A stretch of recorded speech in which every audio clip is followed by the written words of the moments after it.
नमस्कार, मैं हूं आपके साथ आकांक्षा यादव और आप देख रहे हैं सी न्यूज़ भारत। वक्त हो चुका है न्यूज़ बुलेटिन का, जिसमें हम बांदा, बरेली, बाराबंकी, गुजरात और ललितपुर की खबरों को जानेंगे विस्तार से। तो चलिए निगाह डालते हैं खबरों पर। आज बिजली विभाग दक्षिणांचल के तेज तर्रार अधीक्षण अभियंता कार्यशाला रवि कुमार अग्रवाल ने विद्युत कार्यशाला बांदा का निरीक्षण किया।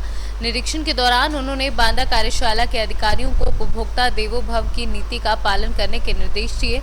बांदा कार्यशाला द्वारा पूरे जनपद में परिवर्तक बनाने और बदलने का कार्य किया जाना चाहिए। इसी क्रम में अधीक्षण अभियंता ने कुछ परिवर्तकों के अनुरक्षण के भी निर्देश दिए। किस प्रकार से आपका निरीक्षण? देखिए, अब गर्मियां आने वाली है।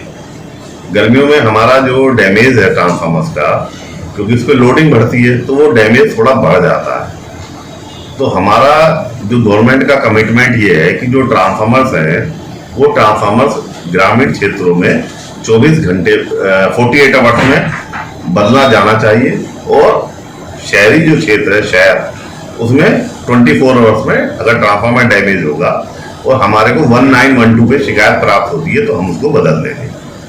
तो इस स्थिति में गर्मियों की हम लोग तैयारी कर रहे हैं कि गर्मियों के कारण ऐसी स्थिति ना हो कि ट्रांसफार्मर डैमेज हो और हम ना बदल पाए।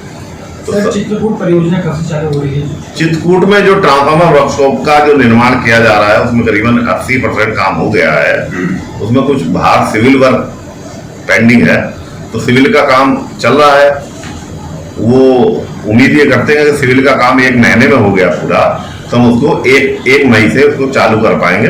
तो आपका जो ट्रांसफार्मर जो हमारे बांदा वर्कशॉप है, वर्तमान में चित्रकूट में जो डैमेज होते हैं तो यहाँ से ही रिपेयर होके जाते हैं, तो इन पे थोड़ा लोड कम हो जाएगा। सर, भविष्य में लेकर के क्या क्या आपकी योजनाएं हैं? देखिए, भविष्य में हम लोगों की प्लानिंग ये है कि अपनी जो बांदा वर्कशॉप है जिसमें अच्छा काम हो रहा है, तो इसकी जो है क्षमता जो है उस क्षमता को, रिपेयरिंग क्षमता को करीबन 1.5 गुना करना चाहते हैं। इसके लिए हम लोग जो है एक नया ओवन अगले 1 महीने में यहाँ पे इंस्टॉल कर देंगे, जिससे कि अगर किसी इमरजेंसी में हमें यहाँ पे अपनी प्रोडक्शन कैपेसिटी बढ़ानी हो, रिपेयरिंग कैपेसिटी बढ़ानी हो, तो ऐसा ना हो कि हम ट्रांसफार्मर बना तो लें लेकिन ओवन के ना होने के कारण उनको ठीक से ड्राई आउट ना कर पाए। तो इसकी क्षमता हम लोग बढ़ा देंगे। चित्रकूट अगर हमारी वर्कशॉप 1 मई से चल जाती है तो लगभग 300 से 350 ट्रांसफार्मर की वो कैपेसिटी हमारी जुड़ जाएगी। उसके बाद इस मंडल में एक नई वर्कशॉप का निर्माण महोबा में भी हो रहा है, तो उसमें सिविल का काम हमारा चल रहा है। तो वो भी हमारी कोशिश ये है कि 1 जुलाई से उसको भी चालू करने की है। तो अब जितने भी हमारे इस मंडल में 4 जिले हैं, चारों में वर्कशॉप अगर चल जाएगी तो वो लोग अपनी अपनी जो जिले के जो ट्रांसफार्मर डैमेज है वो अपने स्तर पर ही रिपेयरिंग कर पाएंगे। और उससे जो है हम लोग जो है, सरकार तो कहती है 48 आवर्स में ही, लेकिन हो सकता है कि उससे पहले ही ट्रांसफार्मर लोगों के डैमेज होने की स्थिति में बदल दें। बांदा से सी न्यूज़ संवाददाता नथु प्रसाद पटेल की रिपोर्ट। प्रधानमंत्री सुरक्षित मातृत्व अभियान के अंतर्गत जनपद स्तरीय flag for the 9 achiever award 2020-21 का सम्मान समारोह आयोजित किया गया। ये कार्यक्रम मुख्य चिकित्सा अधिकारी कार्यालय सभागार बांदा में राष्ट्रीय स्वास्थ्य मिशन उत्तर प्रदेश लखनऊ के पत्र संख्या SPMU मात्र स्वापी MSMA 34 2020-21 66/19 दिनांक 25 जनवरी 2021 के क्रम में प्रधानमंत्री सुरक्षित मातृत्व अभियान के अंतर्गत 2021 के दौरान उत्कृष्ट कार्य करने वाले अधिकारी, कर्मचारी, staff, nurse, ANM, lab technician को अवार्ड दिया गया। कार्यक्रम रहा। कार्यक्रम बहुत अच्छा रहा। जनपद स्तर पर प्रधानमंत्री सुरक्षा मातृत्व अभियान चल रहा है, उसके अंतर्गत बहुत सारी गर्भवती महिलाओं का चेकअप किया जाता है। तो उसी के संदर्भ में आज सभी को प्रमाण पत्र दिया जा रहा है और जैसे कि आगे बहुत अच्छा कार्य कर रहे हैं और हम लोगों को बहुत अच्छा इसके लिए मोटिवेशन मिले। जो काम हम करते हैं जनपद में, हमें उसके लिए प्रथम पुरस्कार मिला है। मेरा नाम कुशल यादव है, मैं यहाँ पे डिस्ट्रिक्ट प्रोग्राम मैनेजर NSC में काम कर रहा हूँ। और आज जो ये हुआ प्रोग्राम, ये प्रधानमंत्री मातृत्व सुरक्षित अभियान के अंतर्गत जिन लोगों ने अच्छा परफॉर्म किया है, जिन चिकित्सा अधिकारियों को उनको सम्मानित किया गया है और PD साहब की अध्यक्षता में ये कार्यक्रम आयोजित किया गया है। बांदा से सीनू संवाददाता नथु प्रसाद पटेल की रिपोर्ट। कार चोरों के हौसले इतने बढ़ गए हैं कि वह अब घरों के सामने खड़ी हुई गाड़ियों को इतनी सफाई से चुरा ले जाते हैं कि रात की पेट्रोलिंग पुलिस को पता ही नहीं लगता और गाड़ी चोरी भी हो जाती है। बताते चले कि 24 तारीख सुबह संजय गुप्ता की गाड़ी Innova silver colour near Anglo वैदिक स्कूल कटरा चांद खां पुराना शहर बरेली से सुबह 2:45 पर चोरों ने एक क्रेटा सफेद रंग की गाड़ी में आकर गाड़ी को चुरा ले गए और इसके कुछ वीडियो और फोटोग्राफ भी गाड़ी के जाते हुए हैं। बावजूद उसके अभी तक गाड़ी के बारे में कुछ भी पता नहीं लगा है, जिसकी सूचना उन्होंने ऑनलाइन 112 को दर्ज की, जैसा कि उसमें पुलिस ने आकर जांच की तथा सीओ थर्ड ने भी अपनी जांच कर गश्त कर रहे हैं। रात को पुलिस कर्मियों को गाड़ी को ढूंढने के लिए हिदायत दी है। देखना यह है कि संजय गुप्ता की गाड़ी क्या वास्तव में मिल पाएगी या फिर सिर्फ खोजबीन होकर ही रह जाएगी। संजय गुप्ता, क्या प्रकरण है? प्रकरण ये है, रात में लेट नाइट मीटिंग से आया था, 11 बजे गाड़ी खड़ी की थी यहाँ पर और उसके बाद स्टीयरिंग लॉक करके और सेंटर लॉकिंग करके सोने चले गए थे। सुबह करीब 6-6:15 बजे के लगभग हमने देखा तो गाड़ी यहाँ पर नहीं थी। हमने 112 पर कॉल की, पुलिस की पिकेट आई थी, यहाँ पर वैन आई थी, चीता मोबाइल भी आई थी। उन्होंने नॉर्मल तहरीर लिखवाई मेरे से, तहरीर लिख के दे दी है और अभी बिल्कुल 10 मिनट पहले एसपी सिटी साहब और सीओ साहिबा आई थी। वो अभी जो चीता मोबाइल वाले थे उनको बहुत टाइट करके और हिदायत दे के गई हैं और गाड़ी ढूंढने के प्रयास में पुलिस प्रशासन लगा हुआ है और हम ये चाहते हैं कि जल्द से जल्द चोर पकड़े जाए।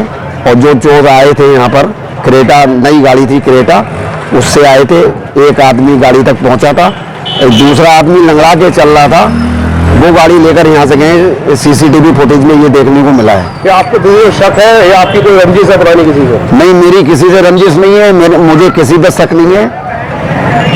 बस ये तो घटना किसी के भी साथ हो सकती है, लेकिन मेरा मानना यह है कि चोर पकड़े जाने चाहिए, उन पर प्रशासन उचित कार्रवाई करे, उनको सजा मिलनी चाहिए। आपको अभी जो अधिकारी आए थे उन्होंने क्या आश्वासन दिया? उन्होंने आश्वासन दिया कि बरेली जिले की पूरी टीम लगी हुई है आपकी गाड़ी की खोज में और यहाँ पर नाइट में इस क्षेत्र में चीता मोबाइल की जिसकी भी ड्यूटी थी उनको ही सीओ साहिबा वार्निंग दे के गई है कि आप ही लोग ये गाड़ी ढूंढ के देंगे हमको और आप 24 घंटे लग जाइए इस काम पर। कौन सी गाड़ी थी आपकी और क्या गाड़ी का नंबर है? इनोवा गाड़ी है, सिल्वर सिल्की कलर है और गाड़ी का नंबर है UP 25 AM 4300। बरेली से सीनू संवाददाता संगीता सिंह की रिपोर्ट।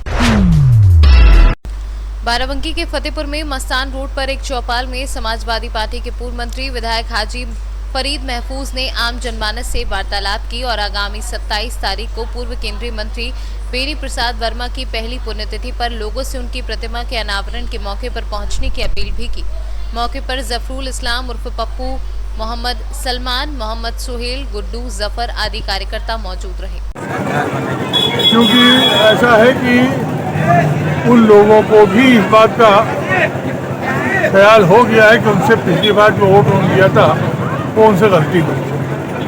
हमसे मिलते हैं तो कहते हैं कि साहब गलती हो गई, वो हमसे को बोलते हैं कि हमने आपको वोट नहीं दिया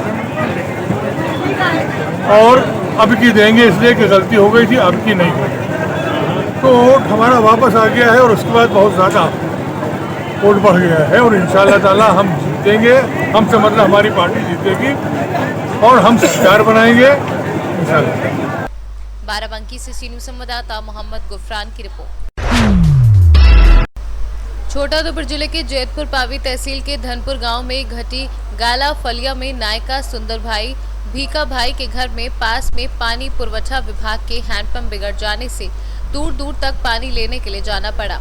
धनपुर गांव के सुंदर भाई ने बताया कि हैंडपंप बिगड़ जाने से हाल में 15 बकरी 3 गायें अभी मौजूद है। अंतिम 6 महीने से ये हाल है। इससे पहले की 3 गायें पायली 3 चादरजा और 5 गाय पालसंडा पे थी। हैंडपंप रिपेयरिंग करने वाले रिपेयरिंग करने के लिए आते हैं तो एक ही पाइप डालने का नियम होने का बताकर एक ही पाइप डालने से दिक्कतों का सामना करना पड़ रहा है। मारी पोसा जूरी गायो અને પાણીની તકલીફ બહુ દૂરથી લાવવાનું પાણીની તકલીફ તોય મારા સગાવાળાને તાઈને પોયલી આપી તાઈને 9 ગામ ચંદલકા આપી પાલસણા હતી આલી તકલીફ મારે પડે પણ પાણીની અને જે પાઇપો નાખવા આવે તે એક જ પાઇપનો ઓર્ડર કરી નાખી જાય એટલે પાણી તેની તે કોની પાઇપો નાખી નાખી જાય મને આજે 6 મહિનાથી તકલીફ પડે અત્યારે આ બધા જે આવે તે અમે કે એ વાટે જતા ઢાલ લાવવાનો કોણ વાટે જતા કોને ઢાલ લાવવું આવું છે મારી પાસે 15 બોકડા 3 ગાયો દોડીએ ને 2 હજુ ગામમાં આપી 2 ગાયો પાણીની તકલીફ મારે અને પાણી દૂરથી લાવવું વહીતરી કરી લાવવું એટલે હજુ આ 15 હોળને મેં ધલાવી દીધો અને મારે કોઈ બીજું નાનું મોટું છે નથી અને 2 જ જીવ અમારા એના પાસે મેં ગાયો વેચી કેવી રીતે એકદમ ગાયો મેં ઠેઠથી પાલી રહ્યો અને ગાયોનાથી મેં જીવી રહ્યો કેટલેક દૂરથી પાણી લાવવાનું આજે મારે 3 કિલોમીટર દૂર પાણી લાવવું 3 કિલોમીટર દૂર પાણી ઉંચકીને લાવવું બરાબર હા કેટલા સમયથી પ્રોબ્લેમ છે 6 મહિનાથી ગયા આ કયું ગામ કાકા આ ધનપુર ગાંઠી ગાળા ફર્યું ધનપુર ગામ અને ગાંઠી ગાળા ફર્યું શું નામ આપનું મારું નામ સુંદર સુંદર કેવા સુંદર ભીકા રાઠવા ના નાયકા હા અને કમલાબેન સુંદરના ખાતે હેલ્પમ નાખેલો बराबर। गुजरात से सी न्यूज संवाददाता गुलाब राठवा की रिपोर्ट। बड़ी खबर ललितपुर से आ रही है, जहां मेहरूनी क्षेत्र के ग्राम सिलावन गांव में खड़ी फसल में आग लगी। अचानक खड़ी फसल में आग लगने से हड़कंप मच गया। सैकड़ों एकड़ फसल जलकर राख हो गई।